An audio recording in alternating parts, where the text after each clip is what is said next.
নমস্কার বন্ধুরা, আজ আবার মাদার কিচেনের ব্লগ থেকে আবার নিয়ে এসেছি। করবো হলো মাছের মাথা দিয়ে পুঁই শাক।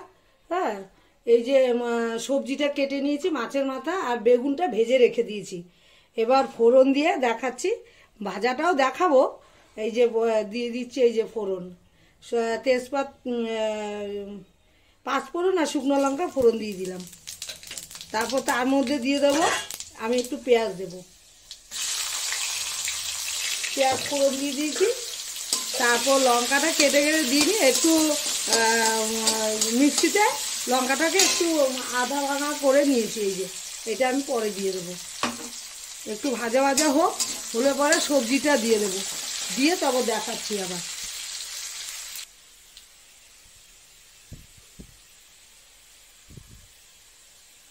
এই যে মশলাটা, এই যে লঙ্কা, নুন, হলুদ দিয়ে দেবো।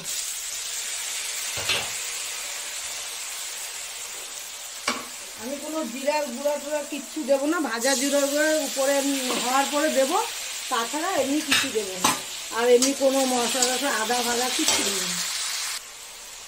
মশলাটা অনেকটা ভাজা হয়ে গেছে, এবার দিয়ে দিচ্ছি হলো সবজিটা। কুমড়ো, আলু, পুঁইয়ের ডাঁটা আর হলো কাঁকরোল দিয়ে দিচ্ছি। বেগুনটা তো ভেজেই রেখেছি, একটু নেড়ে চেড়ে একটু ভেজে রাখবো। সবজিটা অনেকটা সেদ্ধ হয়ে গেছে। এবার দিয়ে দেবো হলো এই যে পুঁই পাতাটা দিয়ে দেবো। পাতাটা পরে দিচ্ছি, নাহলে বেশি ঘাটা ঘাটা হয়ে যায়। পুঁই পাতাটা দিয়ে দিচ্ছি।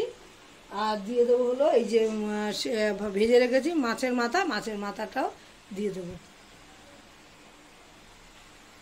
আবার পরে দেখাচ্ছি। আমার পুঁই দিয়ে মাছের মাথাটা হয়ে গেছে। এই যে লাস্টে বেগুনটা দিয়েছি, বেগুনটা দিয়ে একটু নেড়ে চেড়ে দিয়েছি, মানে এখন কমপ্লিট। হ্যাঁ, আর কষাতে কষাতে একটু চিনি দিতে হবে, যেহেতু মানে সবজি দিয়ে করা, একটু চিনি না দিলে ব্যালেন্সটা ঠিকঠাক আসে না।